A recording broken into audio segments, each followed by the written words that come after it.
안녕하세요. 삶의 깊이를 더하는 지혜와 통찰의 시간입니다. 오늘 우리가 나눌 이야기가 당신의 마음에 작은 위로와 빛이 되기를 소망합니다. 잠시 시간을 내어 좋아요와 구독을 눌러주시면 이 희망의 메시지가 더 많은 이들에게 닿을 수 있습니다.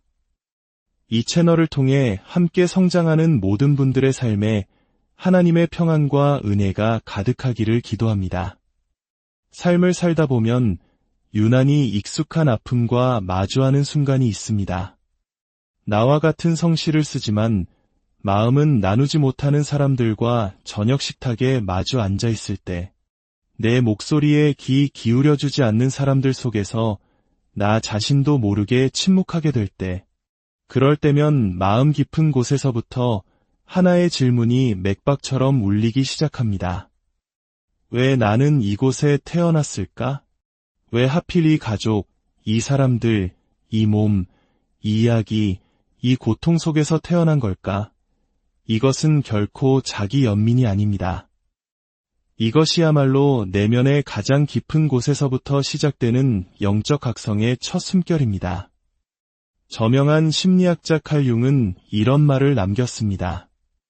무의식을 의식화하지 않으면 그것이 당신의 삶을 지배하게 되고 당신은 그것을 운명이라 부를 것이다. 만약 여러분이 겪는 그 고통이 저주가 아니라 하나님의 계획을 알려주는 단서라면 어떨까요? 당신이 태어난 가족, 물려받은 상처의 패턴, 견뎌내야 했던 침묵, 그리고 부재처럼 느껴졌던 사랑. 이 모든 것이 실수가 아니라 치밀하게 짜인 하나의 계획이었다면요? 그것이 벌이 아니라 당신을 더 위대한 존재로 만들기 위한 준비 과정이었다면 말입니다. 많은 영적 전통에서는 우리가 이 세상에 오기 전 우리 영혼에 새겨진 신성한 청사진이 있다고 말합니다. 기독교적인 관점에서 우리는 이것을 하나님의 섭리 혹은 각자에게 주어진 소명이라 부를 수 있습니다. 이 계획은 우리의 모든 순간을 예측하는 운명론이 아닙니다. 하지만 우리의 영혼이 가장 크게 성장하고 변화할 수 있는 최적의 무대를 설정합니다. 그 무대 위의 등장인물은 바로 당신의 부모님, 형제자매, 그리고 당신이 겪었던 상실과 깊은 갈망입니다. 그리고 그 이야기의 줄거리는 대조를 통한 성장입니다. 빛은 그림자를 통해 발견되고 진정한 사랑은 이상적인 모습이 아니라 가장 정직하게 진화하는 과정 속에서 깨닫게 되는 것처럼 말입니다. 당신은 우연히 이 세상에 던져진 존재가 아닙니다. 당신의 영혼이 가장 크게 발전할 수 있는 바로 그 자리에 정확하게 놓인 것입니다. 설령 그것이 당신을 제대로 봐주지 못하는 부모 밑에서 태어나는 것을 의미한다 할지라도 애초에 당신의 것이 아니었던 상처를 짊어져야 하는 것을 의미한다 할지라도 말입니다. 깊은 흙 속에 심어진 씨앗 하나를 떠올려 보십시오. 겉으로 보기에는 어둠 속에 묻혀있은 것처럼 보입니다. 하지만 사실 그 씨앗은 싹을 틔우기 위해 가장 필요한 곳에 있는 것입니다. 어둠은 언제나 적이 아닙니다. 때로는 깊이를 만들어내는 시작점입니다. 오랜 영혼들에게 인생의 첫 장은 종종 그렇게 느껴집니다. 어딘가 잘못 놓인 듯하고 답답하고 오해받는 기분. 하지만 바로 그 고통 속에 메시지가 숨어 있습니다. 애정을 주지 않았던 어머니는 당신이 사랑을 자기 안에서 찾도록 무의식적으로 가르쳤을지 모릅니다. 곁에 머물러주지 않았던 아버지는 당신이 스스로 삶의 다이 되도록 강하게 만들었을지 모릅니다. 당신이 자라온 그 깊은 침묵은 당신 내면의 목소리, 직관의 속삭임에 귀 기울이도록 조율했을 수 있습니다. 그리고 당신을 산산조각 내는 듯했던 그 아픈 상처들은 실은 당신의 영혼으로 들어가는 문을 활짝 열어주었을지 모릅니다. 이런 깨달음이 과거의 상처를 없애주지는 않습니다. 하지만 당신의 가장 깊은 상처 뒤에 당신의 영적 성장을 위한 첫 관문이 숨어 있었음을 드러내줍니다. 영혼은 완벽함 속에서 성장하지 않습니다. 압박과 역설, 그리고 지혜로 승화된 고통을 통해 자라납니다.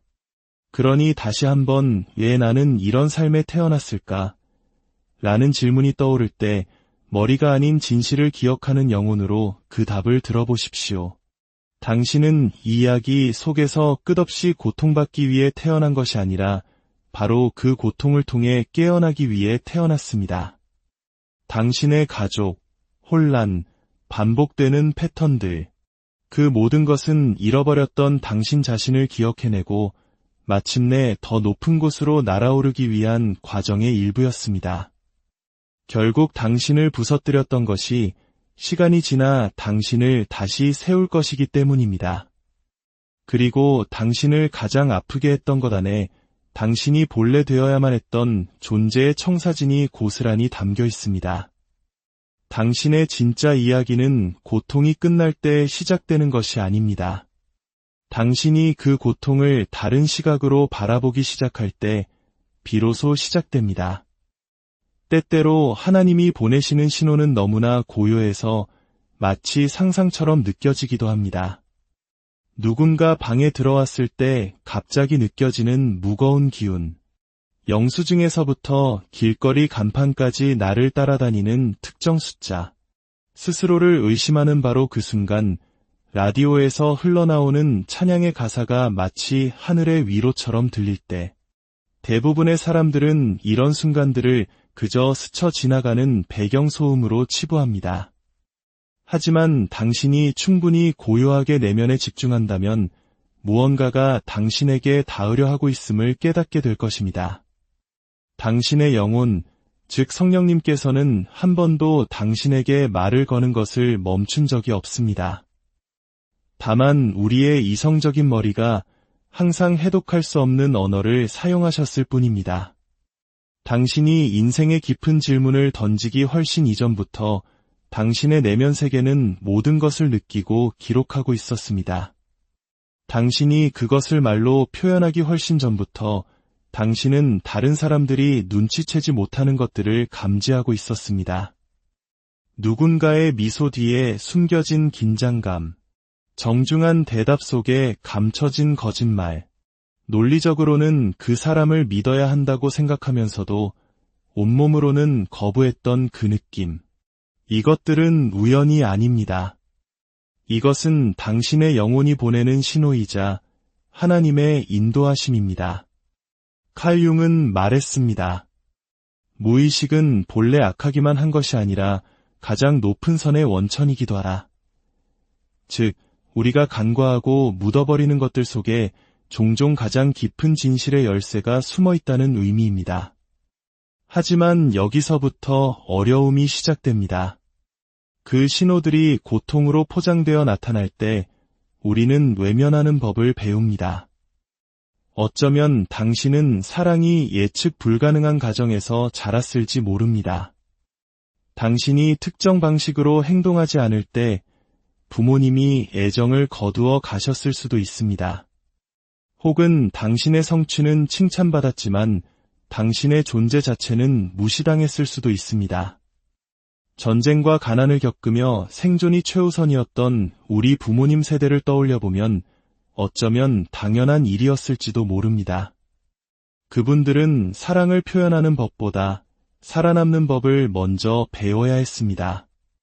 그 과정 속에서 당신은 살아남기 위해 당신의 감정을 외면하는 법을 배웠습니다. 하지만 당신이 삼켰던 눈물, 억눌렀던 본능, 그 모든 감정들이야말로 당신의 영혼이 보낸 최초의 메시지였습니다. 그것들은 결코 적이 아니었습니다. 당신의 길을 안내하는 지도였습니다. 번아웃을 겪은 한 남자의 이야기가 있습니다. 그는 평생 다른 사람을 돕는 일에 끌렸지만 가족 사업을 물려받아야 한다는 압박에 시달렸습니다. 잠시 쉬려고 할 때마다 죄책감을 느꼈고 감정을 표현할 때마다 강해져야 한다는 말을 들었습니다. 수십 년 동안 그는 다른 사람을 돕고 싶어하는 자신의 마음을 약점이라고 믿었습니다.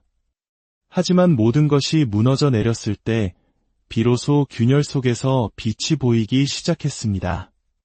그는 우연한 기회에 트라우마 치유에 관한 워크숍에 참석하게 되었고, 그곳에서 평생 외면해왔던 어린 시절의 소명이 바로 자신의 진짜 길이었음을 깨달았습니다. 붕괴처럼 보였던 것이 사실은 돌파구였던 것입니다. 그의 영혼은 결코 포기하지 않고 계속해서 그를 두드리고 있었던 것입니다. 당신에게 나타나는 신호는 그렇게 극적이지 않을 수도 있습니다. 당신이 꼭 들어야 했던 말을 정확하게 해주는 낯선 사람의 한마디. 길을 잃었을 때 서가에서 툭 떨어지는 책 한 권. 아무런 증거가 없는데도 그 자리를 떠나야 한다고 말하는 강한 직감. 당신이 이 작은 이끌림들을 존중하기 시작할수록 그 신호들은 점점 더 많아지고 분명해질 것입니다. 이것은 마법 같은 이야기가 아닙니다. 이것은 당신의 영혼이 가진 기억, 하나님이 심어주신 본성을 되찾는 과정입니다. 당신의 영혼은 당신이 누구이며 이곳에 왔는지를 기억하고 있습니다. 이성적으로는 이해되지 않더라도 당신의 마음 깊은 곳에서 진실이라고 느껴지는 것을 따를 때마다 당신은 그 신성한 기억과 더욱 가까워집니다. 고통은 결코 벌이 아니었습니다.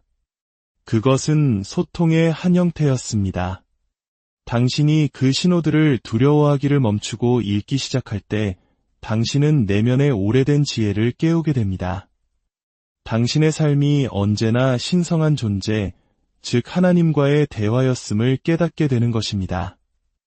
당신은 그저 그 목소리를 듣는 법을 다시 기억해내기만 하면 됩니다.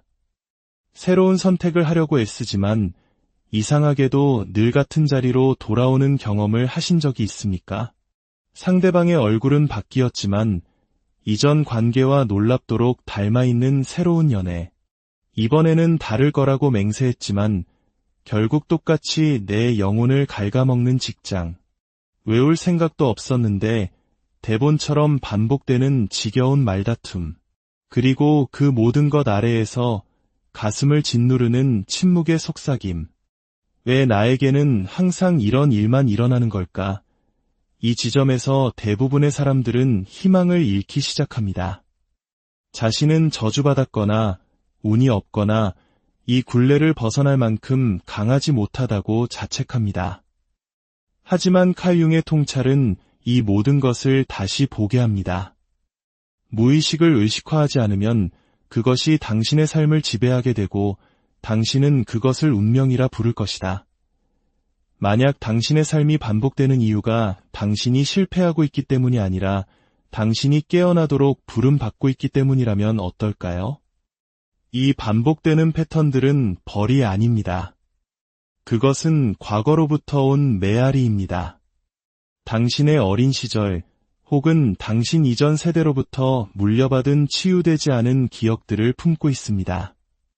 정서적 유기, 배신, 만성적인 희생, 존재를 인정받지 못하고 목소리를 듣지 못하고 선택받지 못했던 경험들.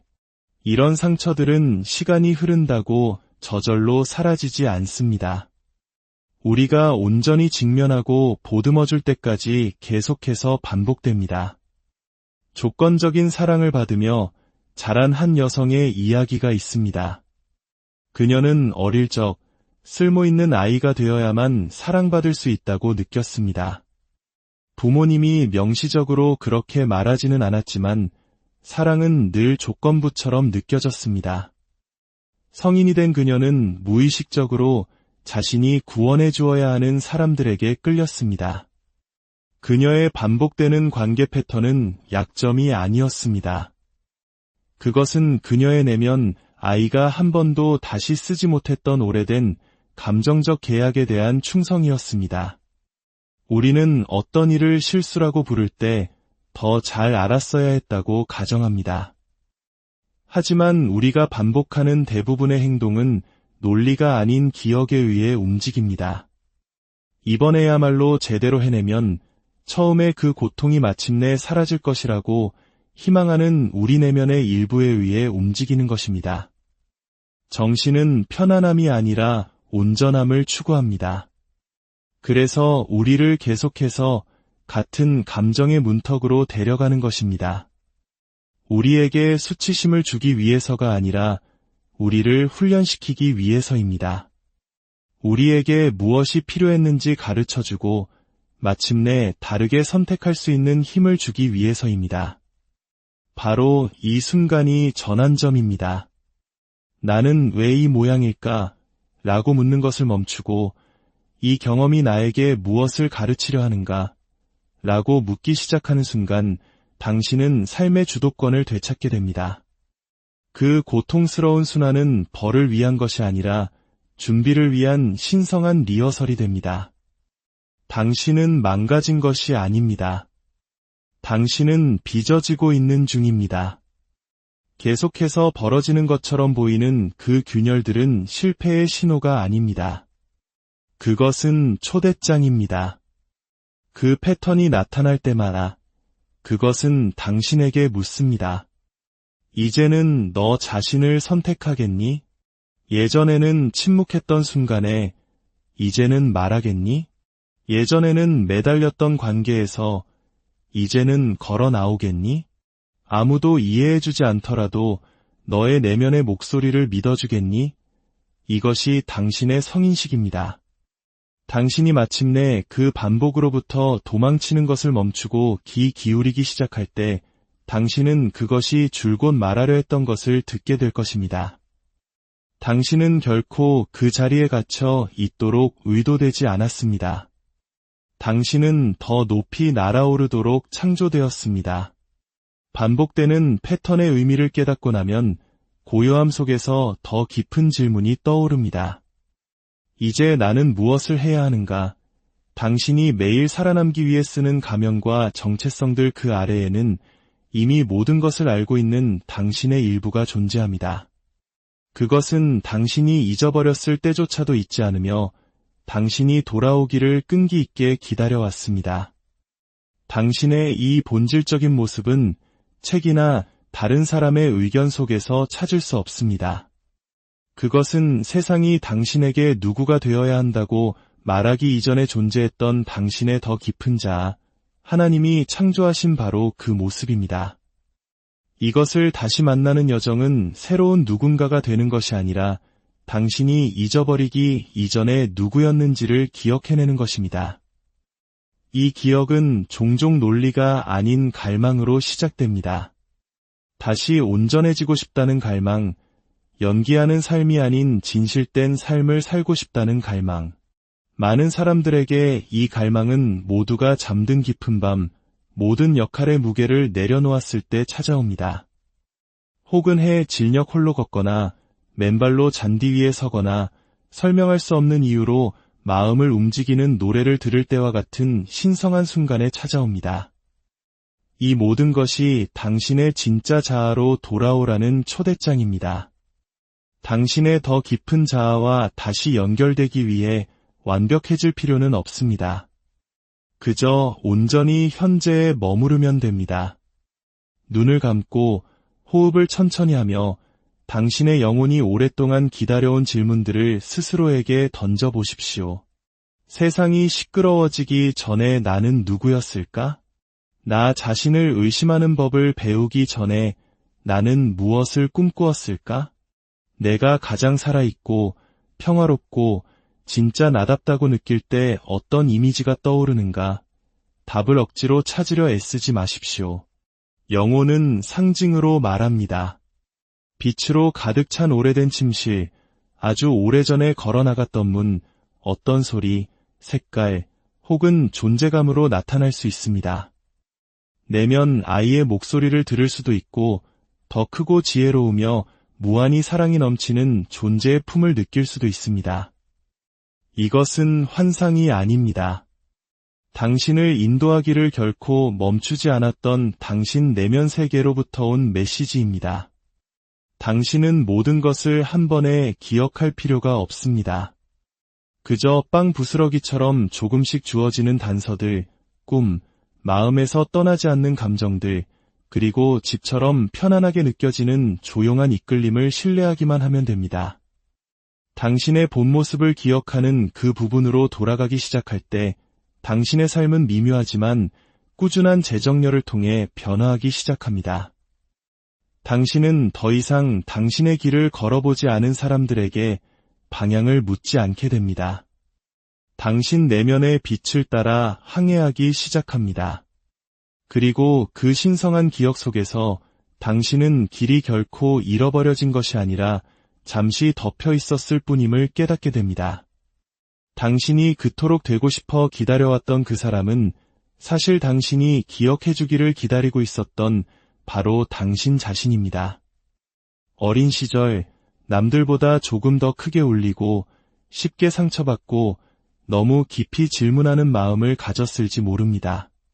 다른 사람들은 아무렇지 않게 넘기는 일에 눈물을 흘리고 말이 오가기 전에 방 안의 분위기를 감지했을 수도 있습니다. 남들과 다르게 세상을 본다는 이유로 너무 예민하다거나 유난스럽다는 말을 들으며 평범해지라는 압박을 받았을지도 모릅니다.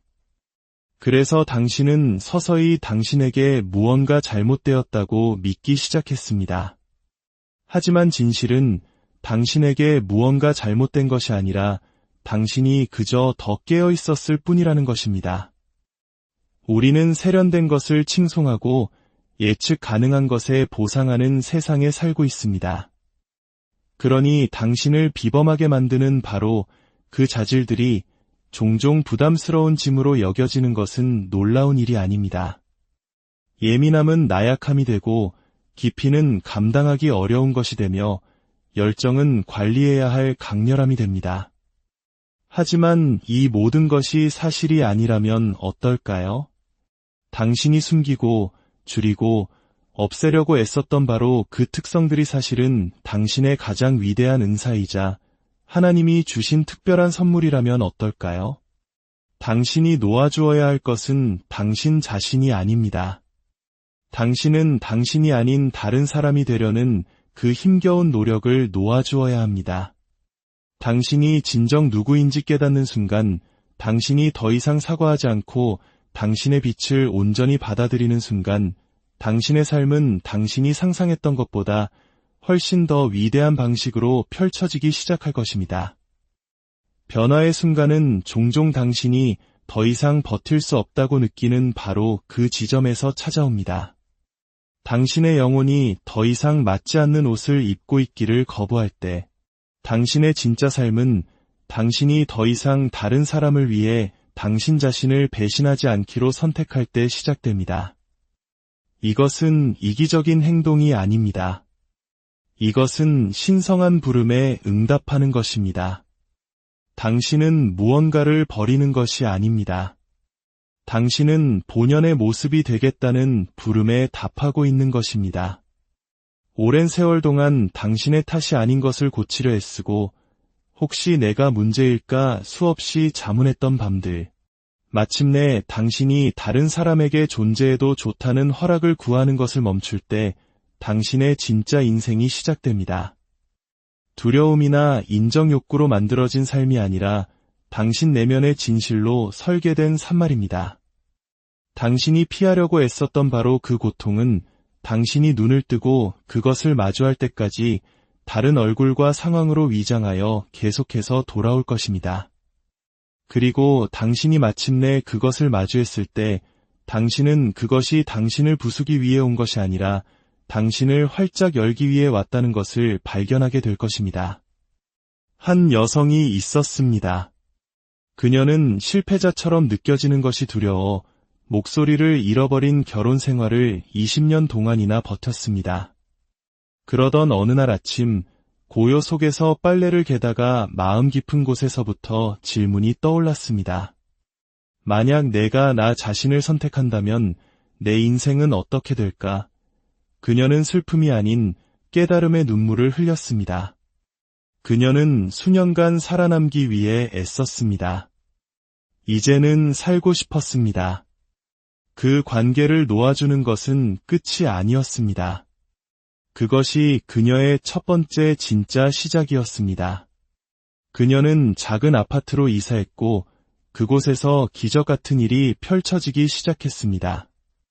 웃음을 되찾았고 호기심이 깨어났으며 소음에 묻혀있던 직관이 명확하게 말하기 시작했습니다. 그녀는 더 이상 과거의 그녀가 아니었습니다. 그녀는 언제나 되어야만 했던 바로 그 사람이 되어가고 있었습니다. 놓아준다는 것은 무언가를 밀어내는 행위가 아닙니다. 그것은 당신 안에서 더 이상 살아있지 않은 것에 대한 집착을 풀어주는 것입니다. 당신의 치유, 기쁨, 확장을 위해 예비된 것은 당신이 그것을 지키기 위해 움츠러들 것을 요구하지 않는다는 믿음입니다. 당신의 영혼은 역할이나 후회 아래 묻히기 위해 이곳에 온 것이 아닙니다. 기억하고, 느끼고, 깨어나기 위해 왔습니다. 그리고 때로는 당신이 누구인지를 기억하는 것은 애초에 당신이 짊어질 필요가 없었던 것을 더 이상 짊어지지 않기로 선택하는 것에서부터 시작됩니다. 자, 이제 잠시 멈추어 숨을 고르십시오. 당신은 뒤처지지 않았습니다. 당신은 망가지지 않았습니다. 당신은 늦지 않았습니다. 당신은 당신의 영혼이 기다려온 바로 그 순간에 정확한 시간에 와 있습니다. 놓아주는 것은 당신 이야기의 끝이 아닙니다. 새로운 페이지를 넘기는 전환점입니다. 그리고 다음에 올 것은 무작위가 아닙니다. 그것은 마침내 살아갈 준비가 된 당신에 의해 쓰여질 것입니다. 과거에 대한 반응이 아니라 당신의 되어감에 대한 헌신으로 말입니다. 이제 스스로에게 부드럽게 물어보십시오. 더 이상 나를 붙들어주지 않는데도 내가 붙들고 있었던 것은 무엇인가? 그리고 만약 내가 그것을 패배감이 아닌 신뢰 속에서 내려놓는다면 무슨 일이 일어날까? 당신의 새로운 시작은 이미 기다리고 있습니다. 당신이 해야 할 일은 낡은 결말에 대한 집착을 멈추는 것뿐입니다. 당신은 이 길에서 결코 혼자가 아닙니다. 우리가 언제나 되어야만 했던 존재가 되어가는 이 여정에서 하나님의 은혜와 사랑이 안녕하세요. 삶의 깊이를 더하는 지혜와 통찰의 시간입니다. 오늘 우리가 나눌 이야기가 당신의 마음에 작은 위로와 빛이 되기를 소망합니다. 잠시 시간을 내어 좋아요와 구독을 눌러주시면 이 희망의 메시지가 더 많은 이들에게 닿을 수 있습니다. 이 채널을 통해 함께 성장하는 모든 분들의 삶에 하나님의 평안과 은혜가 가득하기를 기도합니다. 삶을 살다 보면 유난히 익숙한 아픔과 마주하는 순간이 있습니다. 나와 같은 성씨를 쓰지만 마음은 나누지 못하는 사람들과 저녁 식탁에 마주 앉아 있을 때, 내 목소리에 귀 기울여주지 않는 사람들 속에서 나 자신도 모르게 침묵하게 될 때, 그럴 때면 마음 깊은 곳에서부터 하나의 질문이 맥박처럼 울리기 시작합니다. 왜 나는 이곳에 태어났을까? 왜 하필 이 가족, 이 사람들, 이 몸, 이 이야기, 이 고통 속에서 태어난 걸까? 이것은 결코 자기 연민이 아닙니다. 이것이야말로 내면의 가장 깊은 곳에서부터 시작되는 영적 각성의 첫 숨결입니다. 저명한 심리학자 칼 융은 이런 말을 남겼습니다. 무의식을 의식화하지 않으면 그것이 당신의 삶을 지배하게 되고 당신은 그것을 운명이라 부를 것이다. 만약 여러분이 겪는 그 고통이 저주가 아니라 하나님의 계획을 알려주는 단서라면 어떨까요? 당신이 태어난 가족, 물려받은 상처의 패턴, 견뎌내야 했던 침묵, 그리고 부재처럼 느껴졌던 사랑. 이 모든 것이 실수가 아니라 치밀하게 짜인 하나의 계획이었다면요? 그것이 벌이 아니라 당신을 더 위대한 존재로 만들기 위한 준비 과정이었다면 말입니다. 많은 영적 전통에서는 우리가 이 세상에 오기 전 우리 영혼에 새겨진 신성한 청사진이 있다고 말합니다. 기독교적인 관점에서 우리는 이것을 하나님의 섭리 혹은 각자에게 주어진 소명이라 부를 수 있습니다. 이 계획은 우리의 모든 순간을 예측하는 운명론이 아닙니다. 하지만 우리의 영혼이 가장 크게 성장하고 변화할 수 있는 최적의 무대를 설정합니다. 그 무대 위의 등장인물은 바로 당신의 부모님, 형제자매, 그리고 당신이 겪었던 상실과 깊은 갈망입니다. 그리고 그 이야기의 줄거리는 대조를 통한 성장입니다. 빛은 그림자를 통해 발견되고 진정한 사랑은 이상적인 모습이 아니라 가장 정직하게 진화하는 과정 속에서 깨닫게 되는 것처럼 말입니다. 당신은 우연히 이 세상에 던져진 존재가 아닙니다. 당신의 영혼이 가장 크게 발전할 수 있는 바로 그 자리에 정확하게 놓인 것입니다. 설령 그것이 당신을 제대로 봐주지 못하는 부모 밑에서 태어나는 것을 의미한다 할지라도 애초에 당신의 것이 아니었던 상처를 짊어져야 하는 것을 의미한다 할지라도 말입니다. 깊은 흙 속에 심어진 씨앗 하나를 떠올려 보십시오. 겉으로 보기에는 어둠 속에 묻혀있은 것처럼 보입니다. 하지만 사실 그 씨앗은 싹을 틔우기 위해 가장 필요한 곳에 있는 것입니다. 어둠은 언제나 적이 아닙니다. 때로는 깊이를 만들어내는 시작점입니다. 오랜 영혼들에게 인생의 첫 장은 종종 그렇게 느껴집니다. 어딘가 잘못 놓인 듯하고 답답하고 오해받는 기분. 하지만 바로 그 고통 속에 메시지가 숨어 있습니다. 애정을 주지 않았던 어머니는 당신이 사랑을 자기 안에서 찾도록 무의식적으로 가르쳤을지 모릅니다. 곁에 머물러주지 않았던 아버지는 당신이 스스로 삶의 다이 되도록 강하게 만들었을지 모릅니다. 당신이 자라온 그 깊은 침묵은 당신 내면의 목소리, 직관의 속삭임에 귀 기울이도록 조율했을 수 있습니다. 그리고 당신을 산산조각 내는 듯했던 그 아픈 상처들은 실은 당신의 영혼으로 들어가는 문을 활짝 열어주었을지 모릅니다.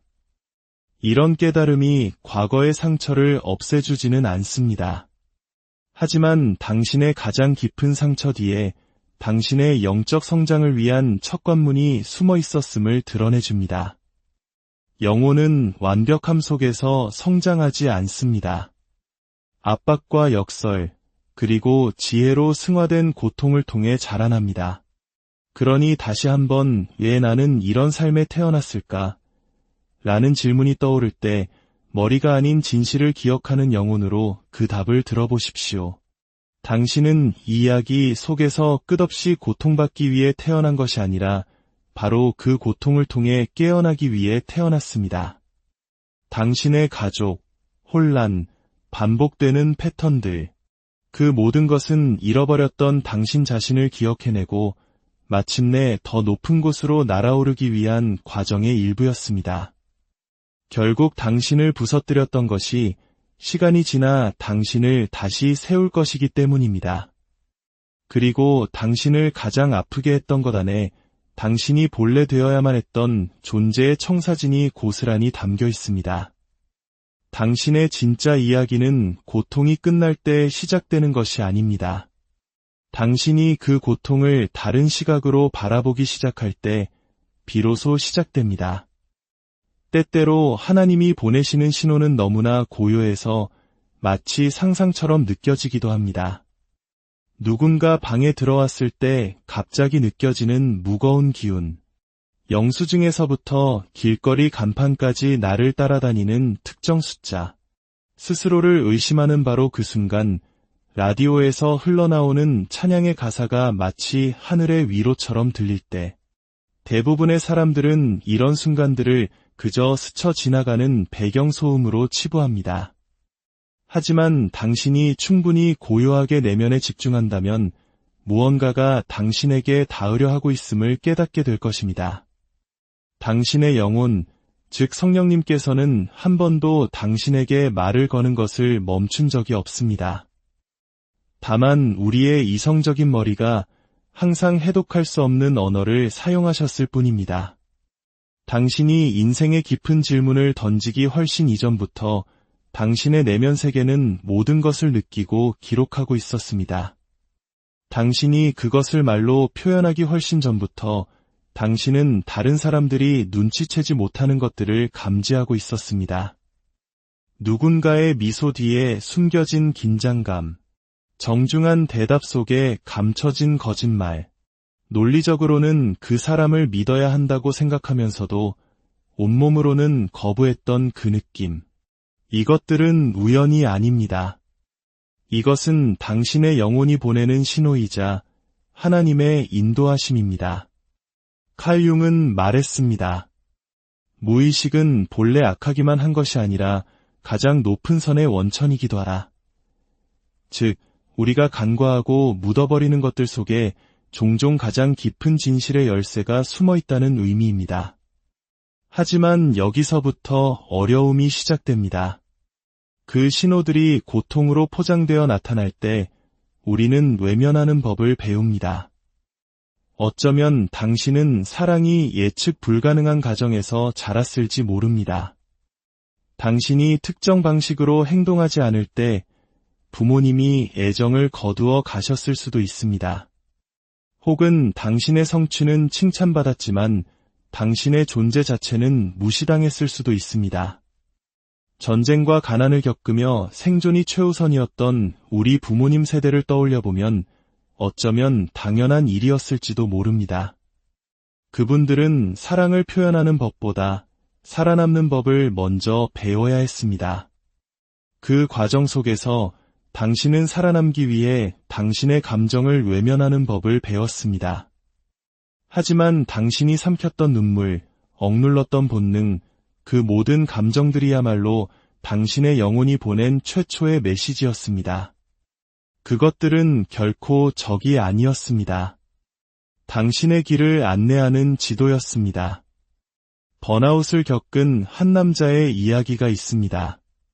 그는 평생 다른 사람을 돕는 일에 끌렸지만 가족 사업을 물려받아야 한다는 압박에 시달렸습니다. 잠시 쉬려고 할 때마다 죄책감을 느꼈고 감정을 표현할 때마다 강해져야 한다는 말을 들었습니다. 수십 년 동안 그는 다른 사람을 돕고 싶어하는 자신의 마음을 약점이라고 믿었습니다. 하지만 모든 것이 무너져 내렸을 때 비로소 균열 속에서 빛이 보이기 시작했습니다. 그는 우연한 기회에 트라우마 치유에 관한 워크숍에 참석하게 되었고 그곳에서 평생 외면해왔던 어린 시절의 소명이 바로 자신의 진짜 길이었음을 깨달았습니다. 붕괴처럼 보였던 것이 사실은 돌파구였던 것입니다. 그의 영혼은 결코 포기하지 않고 계속해서 그를 두드리고 있었던 것입니다. 당신에게 나타나는 신호는 그렇게 극적이지 않을 수도 있습니다. 당신이 꼭 들어야 했던 말을 정확하게 해주는 낯선 사람의 한마디. 길을 잃었을 때 서가에서 툭 떨어지는 책 한 권. 아무런 증거가 없는데도 그 자리를 떠나야 한다고 말하는 강한 직감. 당신이 이 작은 이끌림들을 존중하기 시작할수록 그 신호들은 점점 더 많아지고 분명해질 것입니다. 이것은 마법 같은 이야기가 아닙니다. 이것은 당신의 영혼이 가진 기억, 하나님이 심어주신 본성을 되찾는 과정입니다. 당신의 영혼은 당신이 누구이며 이곳에 왔는지를 기억하고 있습니다. 이성적으로는 이해되지 않더라도 당신의 마음 깊은 곳에서 진실이라고 느껴지는 것을 따를 때마다 당신은 그 신성한 기억과 더욱 가까워집니다. 고통은 결코 벌이 아니었습니다. 그것은 소통의 한 형태였습니다. 당신이 그 신호들을 두려워하기를 멈추고 읽기 시작할 때 당신은 내면의 오래된 지혜를 깨우게 됩니다. 당신의 삶이 언제나 신성한 존재, 즉 하나님과의 대화였음을 깨닫게 되는 것입니다. 당신은 그저 그 목소리를 듣는 법을 다시 기억해내기만 하면 됩니다. 새로운 선택을 하려고 애쓰지만 이상하게도 늘 같은 자리로 돌아오는 경험을 하신 적이 있습니까?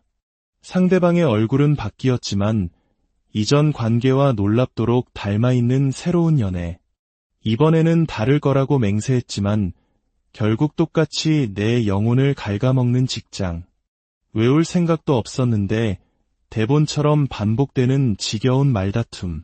그리고 그 모든 것 아래에서 가슴을 짓누르는 침묵의 속삭임. 왜 나에게는 항상 이런 일만 일어나는 걸까? 이 지점에서 대부분의 사람들은 희망을 잃기 시작합니다. 자신은 저주받았거나 운이 없거나 이 굴레를 벗어날 만큼 강하지 못하다고 자책합니다. 하지만 칼 융의 통찰은 이 모든 것을 다시 보게 합니다. 무의식을 의식화하지 않으면 그것이 당신의 삶을 지배하게 되고 당신은 그것을 운명이라 부를 것이다.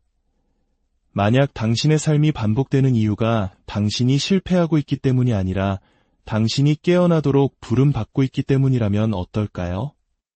이 반복되는 패턴들은 벌이 아닙니다. 그것은 과거로부터 온 메아리입니다. 당신의 어린 시절 혹은 당신 이전 세대로부터 물려받은 치유되지 않은 기억들을 품고 있습니다. 정서적 유기, 배신, 만성적인 희생, 존재를 인정받지 못하고 목소리를 듣지 못하고 선택받지 못했던 경험들. 이런 상처들은 시간이 흐른다고 저절로 사라지지 않습니다. 우리가 온전히 직면하고 보듬어줄 때까지 계속해서 반복됩니다. 조건적인 사랑을 받으며 자란 한 여성의 이야기가 있습니다. 그녀는 어릴 적 쓸모있는 아이가 되어야만 사랑받을 수 있다고 느꼈습니다. 부모님이 명시적으로 그렇게 말하지는 않았지만 사랑은 늘 조건부처럼 느껴졌습니다. 성인이 된 그녀는 무의식적으로 자신이 구원해 주어야 하는 사람들에게 끌렸습니다. 그녀의 반복되는 관계 패턴은 약점이 아니었습니다. 그것은 그녀의 내면 아이가 한 번도 다시 쓰지 못했던 오래된 감정적 계약에 대한 충성이었습니다.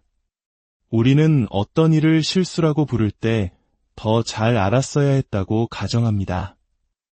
하지만 우리가 반복하는 대부분의 행동은 논리가 아닌 기억에 의해 움직입니다. 이번에야말로 제대로 해내면 처음에 그 고통이 마침내 사라질 것이라고 희망하는 우리 내면의 일부에 의해 움직이는 것입니다. 정신은 편안함이 아니라 온전함을 추구합니다. 그래서 우리를 계속해서 같은 감정의 문턱으로 데려가는 것입니다. 우리에게 수치심을 주기 위해서가 아니라 우리를 훈련시키기 위해서입니다. 우리에게 무엇이 필요했는지 가르쳐주고 마침내 다르게 선택할 수 있는 힘을 주기 위해서입니다. 바로 이 순간이 전환점입니다. 나는 왜 이 모양일까? 라고 묻는 것을 멈추고 이 경험이 나에게 무엇을 가르치려 하는가? 라고 묻기 시작하는 순간 당신은 삶의 주도권을 되찾게 됩니다. 그 고통스러운 순환은 벌을 위한 것이 아니라 준비를 위한 신성한 리허설이 됩니다. 당신은 망가진 것이 아닙니다. 당신은 빚어지고 있는 중입니다. 계속해서 벌어지는 것처럼 보이는 그 균열들은 실패의 신호가 아닙니다. 그것은 초대장입니다. 그 패턴이 나타날 때마다 그것은 당신에게 묻습니다. 이제는 너 자신을 선택하겠니? 예전에는 침묵했던 순간에 이제는 말하겠니? 예전에는 매달렸던 관계에서 이제는 걸어 나오겠니? 아무도 이해해주지 않더라도 너의 내면의 목소리를 믿어주겠니? 이것이 당신의 성인식입니다.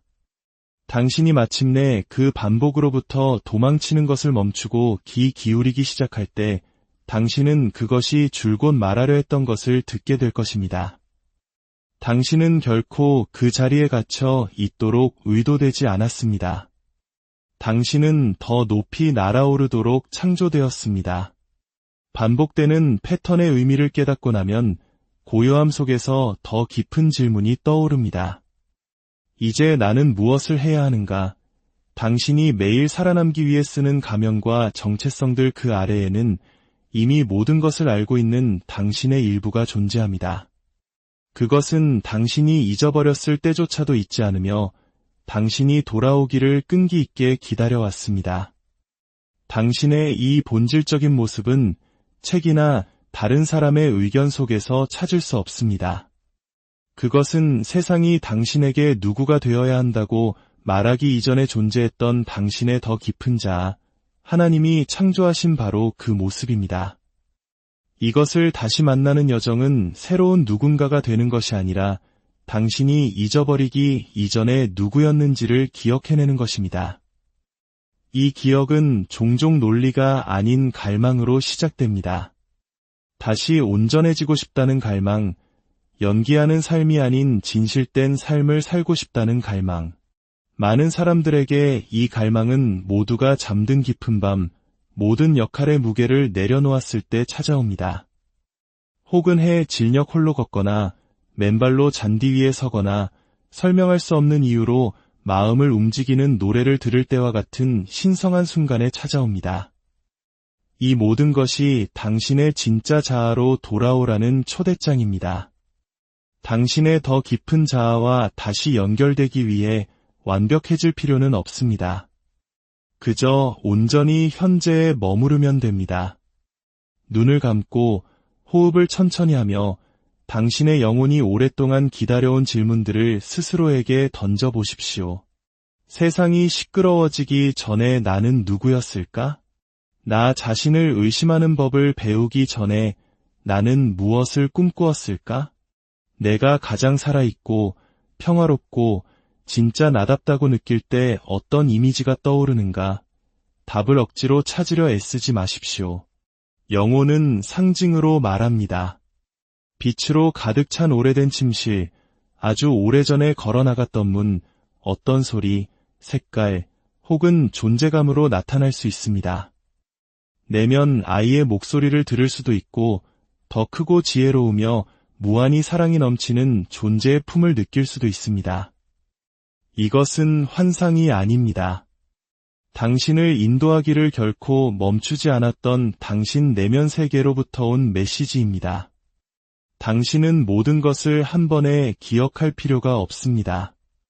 그저 빵 부스러기처럼 조금씩 주어지는 단서들, 꿈, 마음에서 떠나지 않는 감정들, 그리고 집처럼 편안하게 느껴지는 조용한 이끌림을 신뢰하기만 하면 됩니다.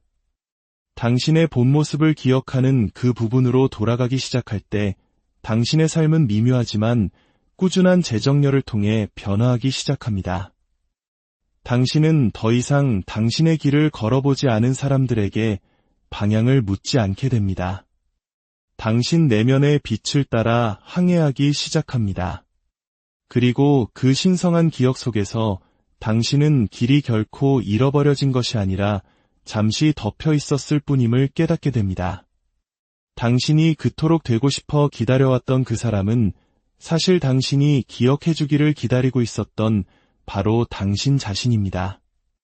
어린 시절 남들보다 조금 더 크게 울리고 쉽게 상처받고 너무 깊이 질문하는 마음을 가졌을지 모릅니다. 다른 사람들은 아무렇지 않게 넘기는 일에 눈물을 흘리고 말이 오가기 전에 방 안의 분위기를 감지했을 수도 있습니다. 남들과 다르게 세상을 본다는 이유로 너무 예민하다거나 유난스럽다는 말을 들으며 평범해지라는 압박을 받았을지도 모릅니다. 그래서 당신은 서서히 당신에게 무언가 잘못되었다고 믿기 시작했습니다. 하지만 진실은 당신에게 무언가 잘못된 것이 아니라 당신이 그저 더 깨어 있었을 뿐이라는 것입니다. 우리는 세련된 것을 칭송하고 예측 가능한 것에 보상하는 세상에 살고 있습니다. 그러니 당신을 비범하게 만드는 바로 그 자질들이 종종 부담스러운 짐으로 여겨지는 것은 놀라운 일이 아닙니다. 예민함은 나약함이 되고 깊이는 감당하기 어려운 것이 되며 열정은 관리해야 할 강렬함이 됩니다. 하지만 이 모든 것이 사실이 아니라면 어떨까요? 당신이 숨기고 줄이고 없애려고 애썼던 바로 그 특성들이 사실은 당신의 가장 위대한 은사이자 하나님이 주신 특별한 선물이라면 어떨까요? 당신이 놓아주어야 할 것은 당신 자신이 아닙니다. 당신은 당신이 아닌 다른 사람이 되려는 그 힘겨운 노력을 놓아주어야 합니다. 당신이 진정 누구인지 깨닫는 순간, 당신이 더 이상 사과하지 않고 당신의 빛을 온전히 받아들이는 순간, 당신의 삶은 당신이 상상했던 것보다 훨씬 더 위대한 방식으로 펼쳐지기 시작할 것입니다. 변화의 순간은 종종 당신이 더 이상 버틸 수 없다고 느끼는 바로 그 지점에서 찾아옵니다. 당신의 영혼이 더 이상 맞지 않는 옷을 입고 있기를 거부할 때, 당신의 진짜 삶은 당신이 더 이상 다른 사람을 위해 당신 자신을 배신하지 않기로 선택할 때 시작됩니다. 이것은 이기적인 행동이 아닙니다.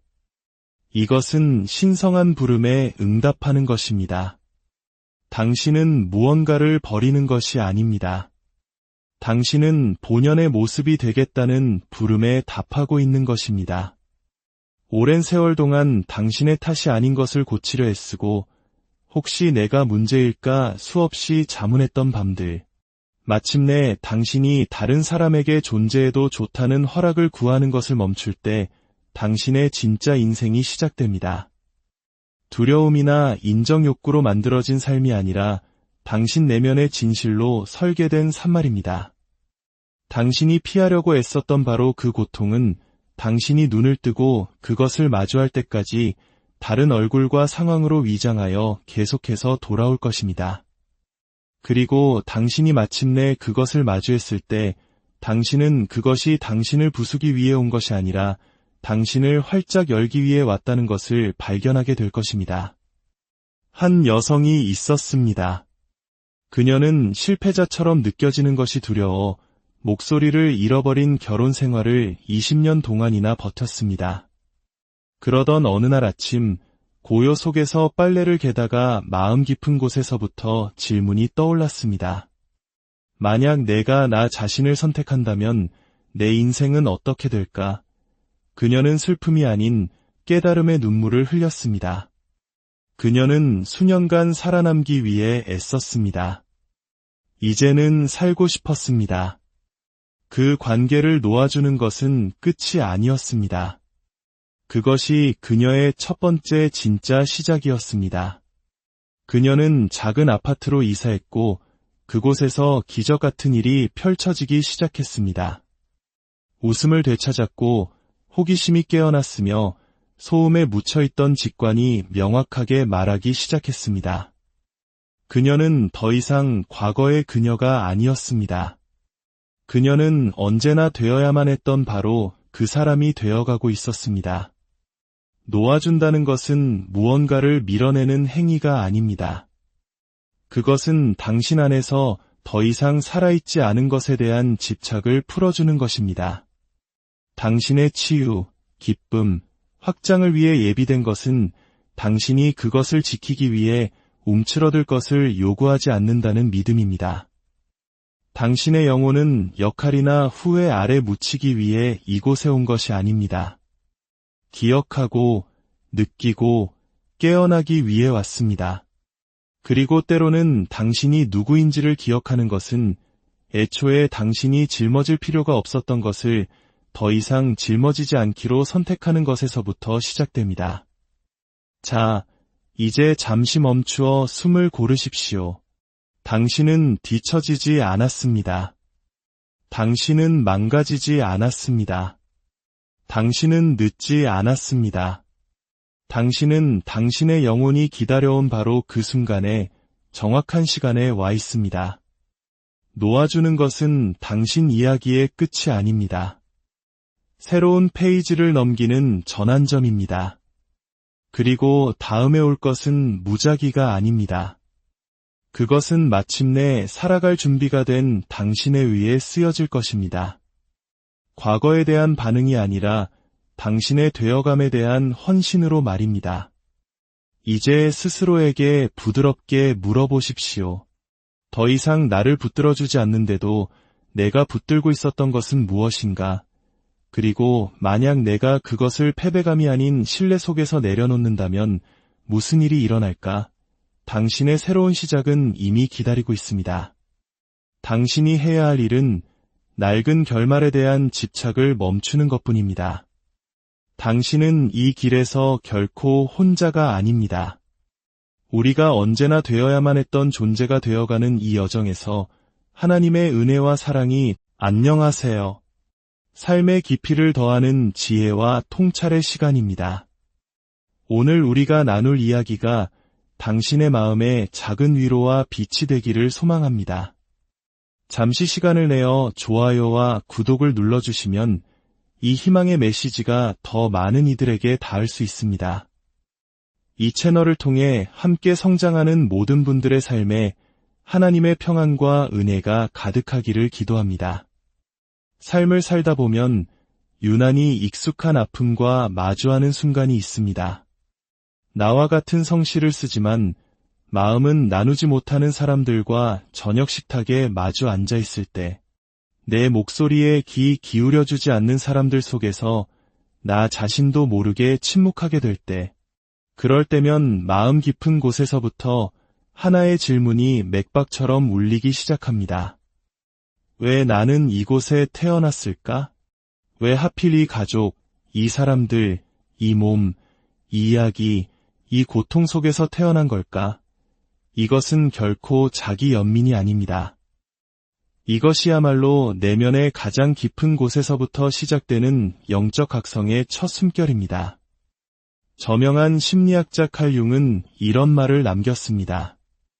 무의식을 의식화하지 않으면 그것이 당신의 삶을 지배하게 되고 당신은 그것을 운명이라 부를 것이다. 만약 여러분이 겪는 그 고통이 저주가 아니라 하나님의 계획을 알려주는 단서라면 어떨까요? 당신이 태어난 가족, 물려받은 상처의 패턴, 견뎌내야 했던 침묵, 그리고 부재처럼 느껴졌던 사랑. 이 모든 것이 실수가 아니라 치밀하게 짜인 하나의 계획이었다면요? 그것이 벌이 아니라 당신을 더 위대한 존재로 만들기 위한 준비 과정이었다면 말입니다. 많은 영적 전통에서는 우리가 이 세상에 오기 전 우리 영혼에 새겨진 신성한 청사진이 있다고 말합니다. 기독교적인 관점에서 우리는 이것을 하나님의 섭리 혹은 각자에게 주어진 소명이라 부를 수 있습니다. 이 계획은 우리의 모든 순간을 예측하는 운명론이 아닙니다. 하지만 우리의 영혼이 가장 크게 성장하고 변화할 수 있는 최적의 무대를 설정합니다. 그 무대 위의 등장인물은 바로 당신의 부모님, 형제자매, 그리고 당신이 겪었던 상실과 깊은 갈망입니다. 그리고 그 이야기의 줄거리는 대조를 통한 성장입니다. 빛은 그림자를 통해 발견되고 진정한 사랑은 이상적인 모습이 아니라 가장 정직하게 진화하는 과정 속에서 깨닫게 되는 것처럼 말입니다. 당신은 우연히 이 세상에 던져진 존재가 아닙니다. 당신의 영혼이 가장 크게 발전할 수 있는 바로 그 자리에 정확하게 놓인 것입니다. 설령 그것이 당신을 제대로 봐주지 못하는 부모 밑에서 태어나는 것을 의미한다 할지라도 애초에 당신의 것이 아니었던 상처를 짊어져야 하는 것을 의미한다 할지라도 말입니다. 깊은 흙 속에 심어진 씨앗 하나를 떠올려 보십시오. 겉으로 보기에는 어둠 속에 묻혀있는 것처럼 보입니다. 하지만 사실 그 씨앗은 싹을 틔우기 위해 가장 필요한 곳에 있는 것입니다. 어둠은 언제나 적이 아닙니다. 때로는 깊이를 만들어내는 시작점입니다. 오랜 영혼들에게 인생의 첫 장은 종종 그렇게 느껴집니다. 어딘가 잘못 놓인 듯하고 답답하고 오해받는 기분. 하지만 바로 그 고통 속에 메시지가 숨어 있습니다. 애정을 주지 않았던 어머니는 당신이 사랑을 자기 안에서 찾도록 무의식적으로 가르쳤을지 모릅니다. 곁에 머물러주지 않았던 아버지는 당신이 스스로 삶의 다이 되도록 강하게 만들었을지 모릅니다. 당신이 자라온 그 깊은 침묵은 당신 내면의 목소리, 직관의 속삭임에 귀 기울이도록 조율했을 수 있습니다. 그리고 당신을 산산조각 내는 듯했던 그 아픈 상처들은 실은 당신의 영혼으로 들어가는 문을 활짝 열어주었을지 모릅니다. 이런 깨달음이 과거의 상처를 없애주지는 않습니다. 하지만 당신의 가장 깊은 상처 뒤에 당신의 영적 성장을 위한 첫 관문이 숨어 있었음을 드러내줍니다. 영혼은 완벽함 속에서 성장하지 않습니다. 압박과 역설, 그리고 지혜로 승화된 고통을 통해 자라납니다. 그러니 다시 한번